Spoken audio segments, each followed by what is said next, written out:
Олон улсын сувилагч нарын баярын өдрийг тохиолдуулан салбартаа үр бүтээлтэй ажиллаж, өргөсөн тангарахтаа үнэнчээр зүтгэж буй ингэрэнгүй ачлалд энэрхүүлсэн эзэд их баригч Алтан гарт сувилагч нарыг шагнан алдаршууллаа. Яг эрүүл мэндийн салбарт 15 дахь жилдээ ажиллаж байна.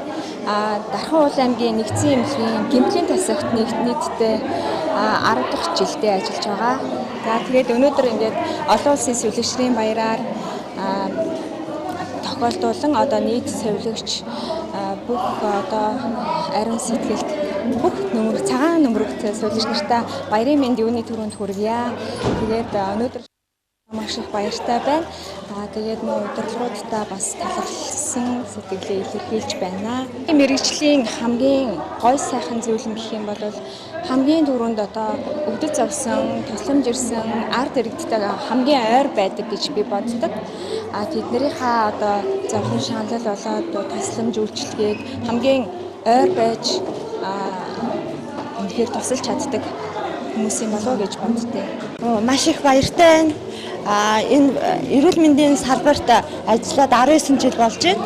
Тэгээд энэ байгууллагатай маш их хайртай, сувилагч мэргэжтэй бас амар хайртай.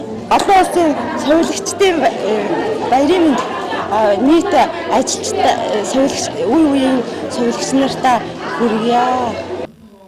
Энэ үеэр аймгийн засаг даргын нэрэмжит сувилахын гэгийн дагнаар нэгдсэн эмнэлгийн сувилагч Хандмаа тодорч аймгийн засаг даргын нэрэмжит 1 сая төгрөгийн шагналын эзэн боллоо. Тэрээр эрүүл мэндийн салбарт тасралтгүй 35 дахь жилдээ ажиллаж байна. За баярлалаа. Би 1990 онд Улаанбаатар хотын сувилагчийн сургуулийг төгсөж ирээд одоо яг 35 дахь жилдээ ажиллаж байна. Ер нь сувилагч мэргэжил гэдэг чинь ер нь туслах хүнд ямар ч хүнд өөрийнхөө мэддэг чаддаг бүх зүйлээ сувилахын тусламжийг хүргэж яах гэдэг чинь хамгийн чухал байгаа. Яг сувилахын тусламж гэдэг нь юу вэ гэхээр ер нь бол одоо бүр эхийн сэтгэл гэдэгтэй л адилхан гэсэн үг.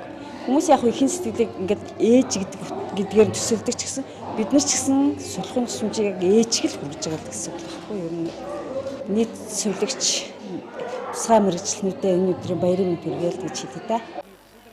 Сувилахын салбарын нийт хамт олонд олон улсын сувилагчдын баярын өдрийн мэндийг хүргье.